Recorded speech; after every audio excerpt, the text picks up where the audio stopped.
कभी कभी किसी सफ़र में मिला हुआ कोई अजनबी आपके ज़िंदगी भर के लिए हम सफ़र बन जाता है या दोस्त बन जाता है ना। तो ऐसी ही एक कहानी आज मैं लेकर आई हूँ। तो मेरी वाईटी की खूबसूरत खूबसूरत सखियों, आप सभी को नमस्कार, राम राम, राधे राधे, जय श्री कृष्णा। तो चलिए आज हम दिल्ली से लेकर मनाली तक का सफ़र करते हैं अपनी कहानी की नायिका नायरा के साथ। नायरा अपने सफ़र की शुरुआत कर रही थी अपने आरक्षित सीट पर बैठकर। नायरा अपने निर्धारित सीट पर बैठ गई और बस शुरू हो गई। बदलते दृश्यों का आनंद लेती हुई नायरा बाहर की तरफ देख रही थी। फिर उसने अपनी डायरी निकाली और अपने यात्रा के अनुभवों को लिख रही थी। वह हर क्षण बदलते प्रकृति के दृश्यों को अपने लेखनी से, अपनी कलम से, अपने डायरी में नोट करती जा रही थी।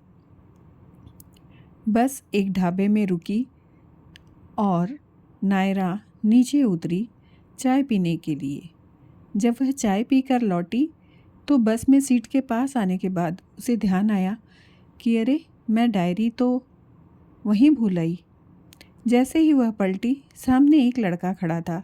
बहुत मासूम सी आंखें थी उसकी। उसने नायरा की तरफ डायरी बढ़ाते हुए कहा, आप ये डायरी वहाँ भूल आई थी। नायरा ने झेपते हुए कहा, हाँ, मैं भूल गई थी। उसने कहा, आपकी लेखनी बहुत अच्छी है, मतलब आपका लिखावट बहुत अच्छा है। नायरा ने झेपते हुए कहा, क्या आपने मेरी डायरी पढ़ी? उसने कहा, नहीं, सिर्फ सामने का पन्ना मैंने खोल कर देखा, उसमें आपकी लिखावट बहुत अच्छी थी। नायरा ने मुस्कुराते हुए उसका धन्यवाद दिया और अपनी सीट पर बैठ गई। ये सफ़र लगातार चलता रहा। रात हुई। रात को बस फिर एक जगह रुकी जहाँ सबने खाना खाया और फिर थोड़ी देर विश्राम करने लगे।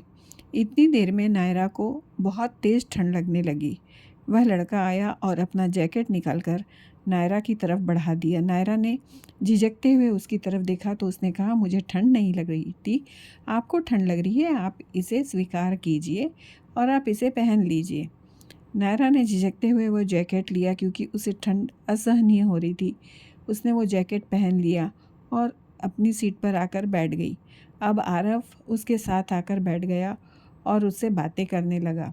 नायरा को भी उसकी भूली भाली बातें बहुत पसंद आने लगी और पूरा सफ़र दोनों बात करते रहे। बात करते करते कब सुबह हो गई पता नहीं चला और बस मनाली के आसपास पहुंच चुकी थी। नायरा और आरव अपना सामान समेटने लगे। बस स्टैंड पर जाकर रुक गई। अब आरव और नायरा नीचे उतरे। आरव ने नायरा से कहा कि आपके साथ ये सफ़र बहुत अच्छा कटा।